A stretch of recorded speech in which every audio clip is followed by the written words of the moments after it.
ابوس ايدك ابوس ايدك، اتصل بالدكاتره زملاتك اللي في مصر واسالهم. اسالهم عن ايه بس؟ القرد لسه بيتنطط ولا بطل تنطيط؟ القرد لسه بيتنطط ولا بطل تنطيط؟ السلام عليكم ورحمة الله وبركاته. أهلا بيكم مشاهدي قناة المايسترو. مبروك للنادي الأهلي، مبروك للأهلاوية، وإن شاء الله دايما نبارك لبعض. في حلقتنا النهاردة هنوثق فوز النادي الأهلي ببطولة دوري الأبطال رقم 11 في تاريخه على حساب نادي الوداد المغربي بعد الفوز في مجموع المباراتين 3-2. أنا غايته عملت العلي الرشوة شاحد الله 2000 جنيه تخش عليك بالساحق والماحق والبلا المتلاحق. الأهلي اللي جاب البطولة رقم 11 من قلب المغرب، من الدار البيضاء، من نفس الملعب ومع نفس النادي بعد سنة من بطولة مشبوهة حصل عليها نادي الوداد. وزي ما فيه بهاء الكرة المصرية فيه بهاء الكرة الإفريقية اللي ما بيعرفش يعمل حاجة لوحده أبدا. ازاي اخبارك؟ عامل ايه؟ اتخرج من الجامعه وكلمنا له معالي وزير القوى العامله علشان يعينه وهو اتعين، وكلمنا له رئيسه في المصلحه عشان يريحه وهو مستريح 24 قراط، وكلمنا له معالي وزير الاسكان وجاب له شقه في اسكان العرايس. هو بقى ده ما بيعملش حاجه لوحده ابدا. لو سمحت كل اللي بيتفرج على الفيديو يا ريت ما ينسناش بالدعم بالاشتراك واللايك والشير، ما تنسناش باللايك علشان صوتنا يوصل لكل الناس. عطية اللاعب يوزع جول جول جول جول، الكاس تغني لك يا ودادي.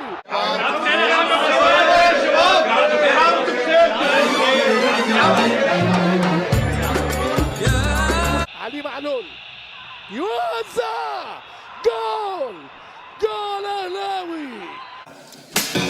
الاهلي كسب الوداد في مجموع المباراتين 3-2، وفي استاد القاهرة لما النادي الاهلي كسب 2-1 نادي الوداد ولاعيبه نادي الوداد وجماهير نادي الوداد ومعاهم جماهير نادي الزمالك كانت سعيده جدا ان هي اتغلبت من النادي الاهلي 2-1 بس. 2-1 بالنسبه لهم مكسب لانهم عارفين ان في الدار البيضاء ما بيبقاش فيه كوره، هو جون واحد بكوره واحده تيجي من شوطه تيجي من لطشه تيجي من فاول يخترعوا الحكم وبعد كده مش هنشوف كوره. هي دي الكوره وهو ده المكسب بالنسبه للوداد وجماهيره.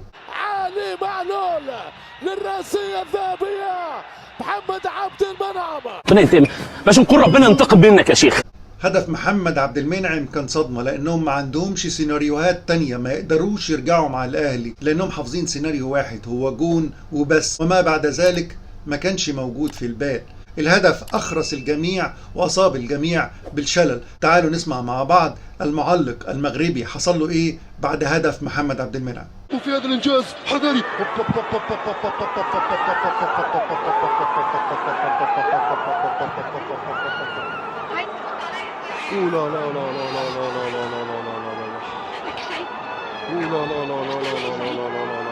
خطة مدرب الوداد في الماتش ان احنا هنجيب جون باي طريقة، وبعد ما نجيب الجون ما نلعبش كورة، وكل لعيبة الوداد يصيبها الدوخة والغثيان والترجيع. بقول لك ايه؟ ما تدخلنيش في مشاكلك الشخصيه بلا مستشفى. انا بولد عجيب الاحساس. بولد خلاص الحقوني يا ناس. ليه كده يا انتوا كده مغاربه يعني. يا ترى منين من المغرب؟ باش نقول لك انا من الوداد. الوداد البيضاوي؟ البيضاوي. والاستاذ لطفي بوشناق ده منين؟ لطفي بوشناق من الرجاء. بيضاوي برضو؟ الجداوي. معلش استاذنكم انا مستعجل جدا لان انا فرحي النهارده بالليل. مبروك مبروك يا حياة قلبي، مبروك مبروك مبروك يا حياة قلبي، مبروك هالفرحة فرحتنا والفرحة جمعتنا، شو حلوة دنيتنا، مبروك. وللأسف جماهير الزمالك اللي نسيت فرقتها وماشية ورا النادي الأهلي اللي مشحططها في كل القارات.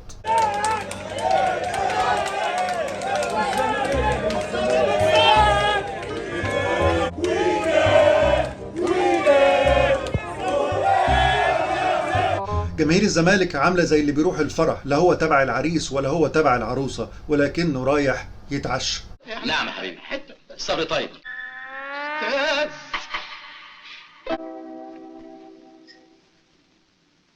ايه ده؟ وسيادتك معزوم هنا برضه؟ ده خامس فرح نخش وندور عليك فيه يا حسن. جماهير بقت للإيجار تشجع أي حد ضد النادي الأهلي في أي دولة في أي مدينة أيا كان، حتى لو بيشجع منافس الزمالك اللي بيشجع سان داونز، والرجاء والترجي والوداد اللي هم اصلا منافسين لنادي الزمالك، واللي هم اصلا معلمين على نادي الزمالك رايح جاي في خلال اخر 5 سنين. يا سيدي امرك يا الاهلي، امرك يا سيدي، هذا هو اهلي اكبر المواعيد، حديثي حديثه كبير افريقيا. قال لي شتمني شتايم مخله، عايز اعرف اسمه. نادي القيم، نادي القيم والمبادئ. ضربوني بصدري، ضربوني بصدري جوه وفيها ناس عمالين يعملوا حاجات عجيبه وانا يلا يا حبيبي يعني ايه؟ يعني ما ينفعش يروحوا عيال تجري وحاجات كده، ما ينفعش. ضربني بصدري يا ابني والنبي.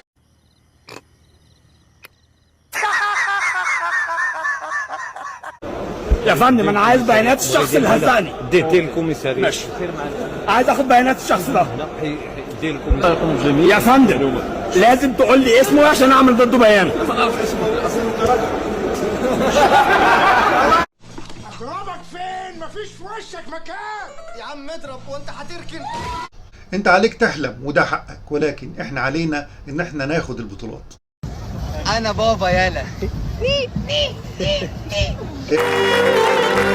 والبت بيضة بيضة بيضة، البت بيضة وانا اعمل ايه؟ البت بيضة بيضة بيضة، البت بيضة وانا اعمل ايه؟ يا ولد يا ولد انا حبيت من نار الهوى مجاوز، يا ولد يا ولد انا حبيت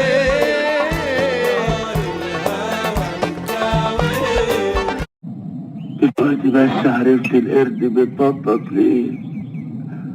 عرفت القرد بيتنطط ليه؟ لازم تتعلم ان المكسب في الملعب، المكسب بالرجولة، المكسب بالخطط، المكسب مش بالحكام ولا بالاعلام ولا بالواسطة، ولو بالواسطة هتاخدها مرة واحدة وبالكثير مرتين وهتختفي. دنيا مشاها احراج وانا صابر، على وشي سمر زنهار وقلب اخضر لكن سفر، ومهما يطول المشوار انا قادر. ويا ريت تكون اتعلمت الدرس يلي حاربت النادي الاهلي علشان يتحارب من البطوله ال11. الاهلي ما بينكسرش، ولابد من يوم معلوم تترد فيه المظالم، ولابد عن يوم محتوم تترد فيه المظالم، ولابد عن يوم محتوم تترد فيه المظالم، ابيض على كل مظلوم واسود على كل ظالم. ومهما كان اللي هشه الطير مسيره لعشه، ومهما كان اللي هشه الطير مسيره لعشه، واللي بيظلم يا بايا وخلى ظلمك حكاية، بيظلم يا بايا وخلى ظلمك حكاية، ندعو عليه بالهداية والرب موجود وعالم. ولابد عن يوم محتوم تترد فيه المظالم، ولابد عن يوم محتوم تترد فيه المظالم، ابيض على كل مظلوم واسود على كل ظالم.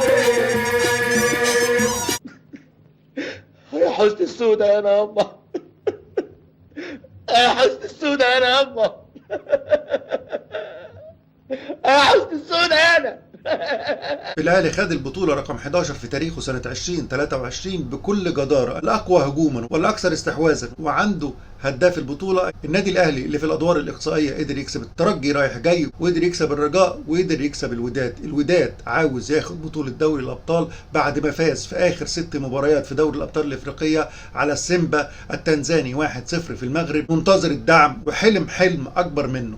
مبروك للنادي الاهلي، مبروك للاهلاويه، وان شاء الله دايما نشوف قرد جديد بيتنطط مع بطوله جديده. شكرا لكم اعزائي مشاهدي قناه المايسترو، والى اللقاء في حلقه جديده من حلقات المايسترو. ما تنسوناش بدعم القناه بالاشتراك واللايك والشير وتفعيل زر الجرس علشان يوصلك كل ما هو جديد. والسلام عليكم ورحمه الله وبركاته.